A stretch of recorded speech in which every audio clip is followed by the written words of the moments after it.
Hello, friends, both old and new. I am John St. Baptiste, and this is Music Makes People Come Together, where we share amazing and eclectic music with amazing and eclectic people, much like yourselves. Today, we're talking about something very close to my heart. Something that actually can get my gears grinding and can get me intensively angry, and that is censorship in music. So, the theme for today is banned songs. Not BAND, BANNED. These are songs that were banned for one reason or another. And I think they need to be addressed. First, we have Strange Fruit by Billie Holiday. Uh,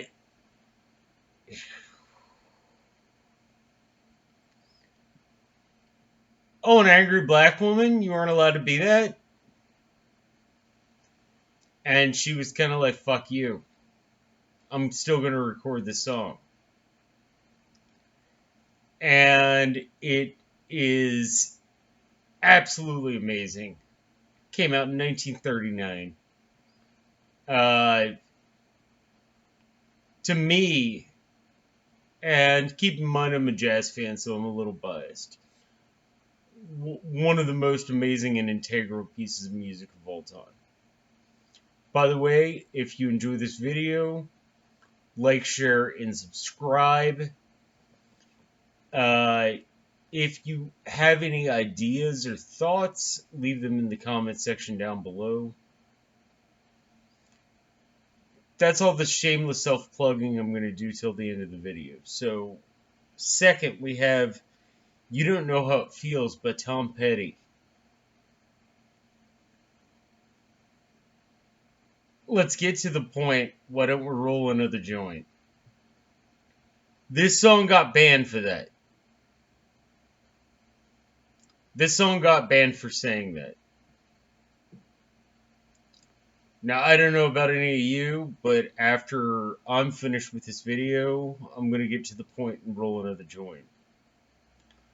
But that's just me. Make the decisions you like with your life.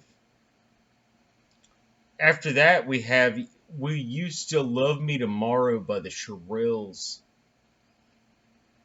Now, this was banned because it suggested sexual promiscuity. Oh, God, so awful. And it's funny because you think about it in this day and age and you're like, big deal.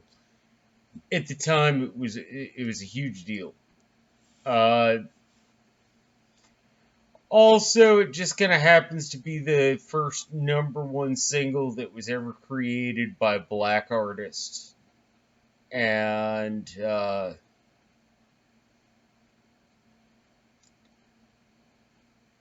there's a reason that music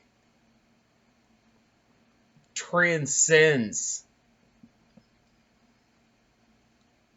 certain views that people have, and that's because on a certain note, we can all relate to them, and on a certain note, we can all say, oh my gosh, you are so much higher and beyond that. Which gets us to Loretta Lynn doing The Pill. Oh my gosh, this song kicked off a fucking fire spark when it was made. Because she was basically saying, you treated me like shit. We had a horrible relationship, but I don't need to stay with you, and I don't need to deal with you anymore because I have the pill. And at the time, this was huge. This was a huge statement. Now, as I said at the beginning, keep in mind all of these songs have been banned. And to me, I very much agree with what Dee Snider said when he testified in front of Congress. If you're a parent, you should listen to what your kids are listening to. You should watch what your kids are watching. If you don't, then you're an irresponsible parent. They're not a rebellious kid. You're an irresponsible parent. Uh, Feel free to disagree with me. Hit that dislike button, please. If you disagree with me, smash it. By the way, that's the only time you'll ever hear me say smash a button, because on a literary level, that phrase just bothers the fuck out of me. Next, we had Elvis Costello doing Radio Radio. This was when he appeared on Saturday Night Live in 1977. And they did not want him to do this song because it made some very unveiled criticisms about the radio industry and about the commercialization of music. And Saturday Night Live did not want him to do that. So he started another song and then stopped 8 bars in. And he's like, fuck it, we're going to do this.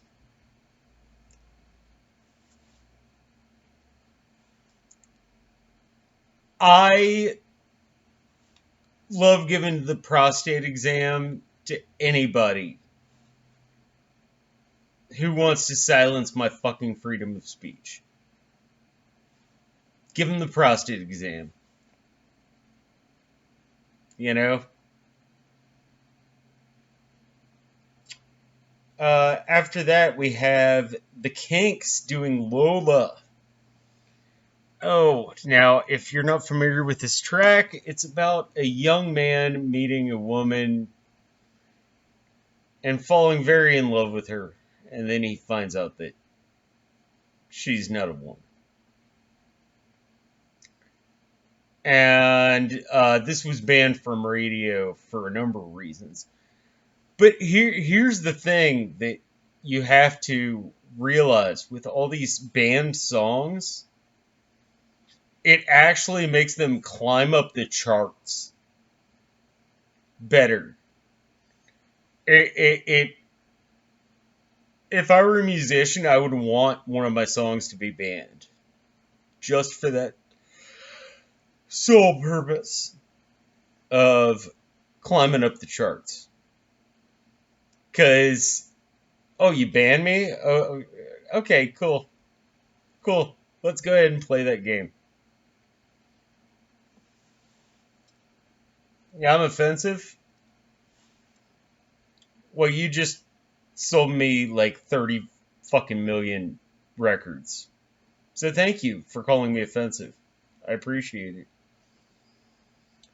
it. After that, we have My Girl, Britney Spears. And I know some of you are probably not fans, but I am. I'm a huge fan. In fact, one of the things that I always say to myself, if Britney could make it through 2007, I can make it through anything. And that's half a joke and that's half serious. Because, seriously, she dealt with some crazy shit. But this is If You Seek Amy. And I'm going to let you go ahead and do the lyrical math on that one. But this was also, like I said, this entire list is all songs that were banned. Then we have Neil Young doing This Note's for You, uh, which he spends the entire video doing mocking commercialism in music. And it's very funny that MTV banned this video because he was mocking commercialism in music. Uh, I think this was when MTV started to have their fall. And 5 years later, we had The Real World. After that, you have the Sex Pistols doing God Save the Queen. I have no personal beef with the royal family of England. But I do very much understand the meaning and intent behind the song. You have to keep in mind this was written during the Troubles, and uh, I do my best to separate myself from the material that I discuss because I want to give it in its most unbiased view. But we're talking about fuck you songs, so I kind of don't think I have to that much. If you disagree, that's what the comment section down below is for. By the way, while you're down there, like, share, subscribe, click that notification bell, and there is actually a link to a number of different content creators.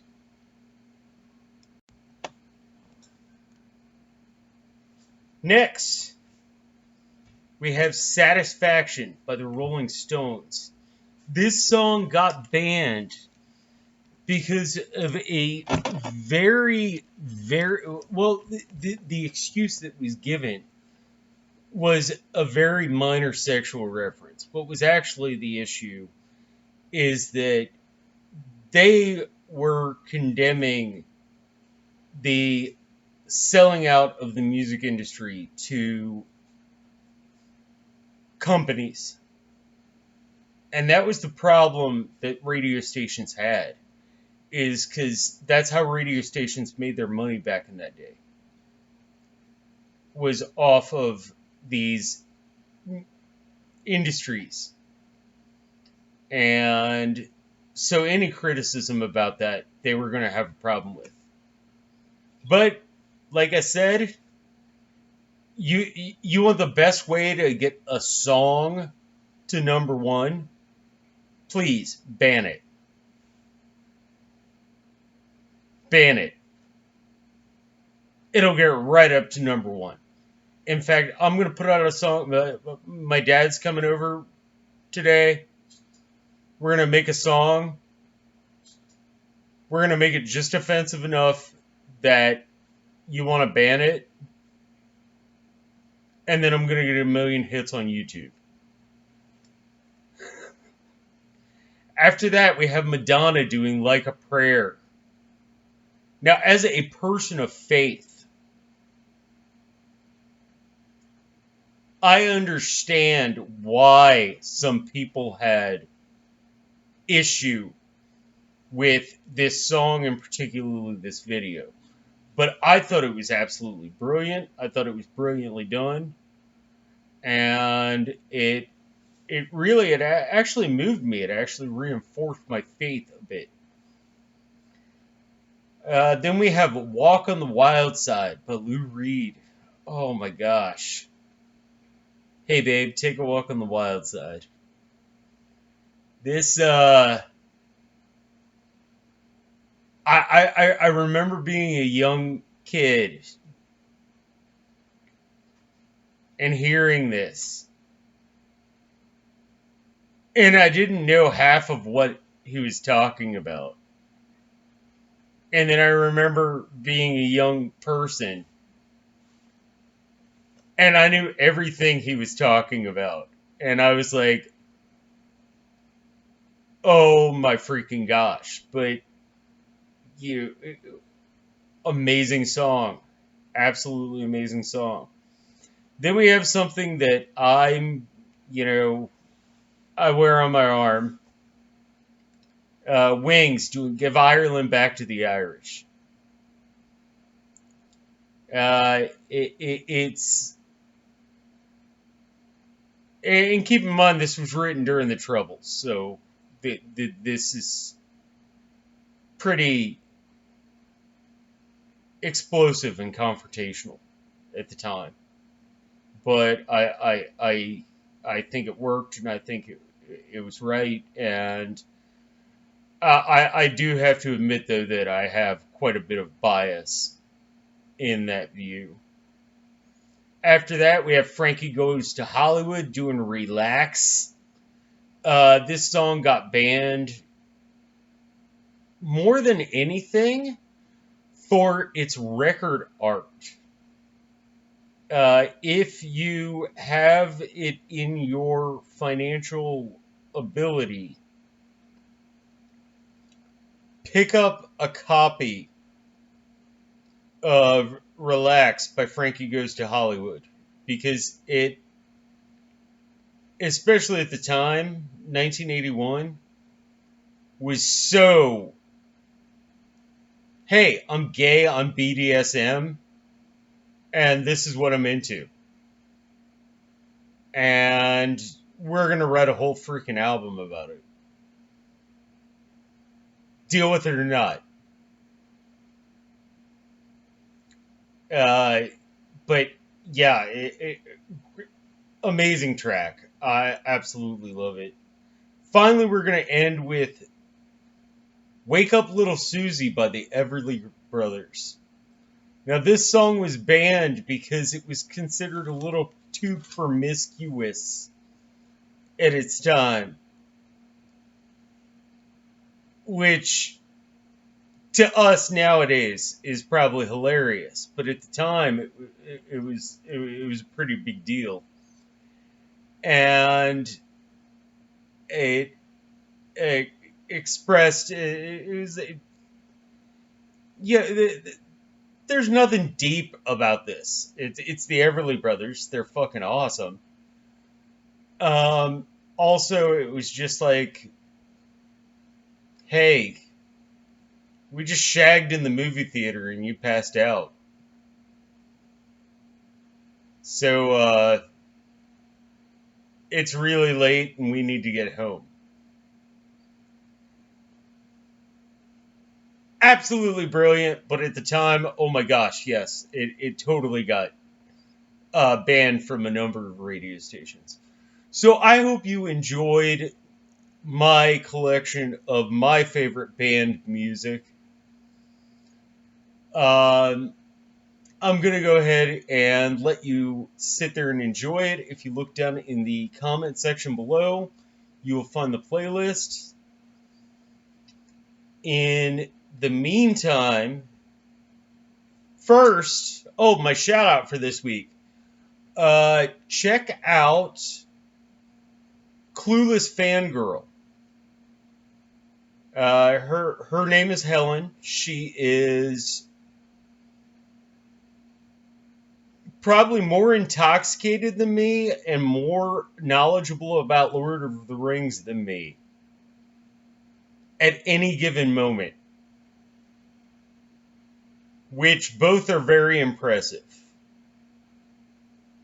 So that's my shout out for a channel this week. Please check out the music, enjoy it. In the meantime, if you would please be so kind, please, PLUR, be excellent to one another, and party on.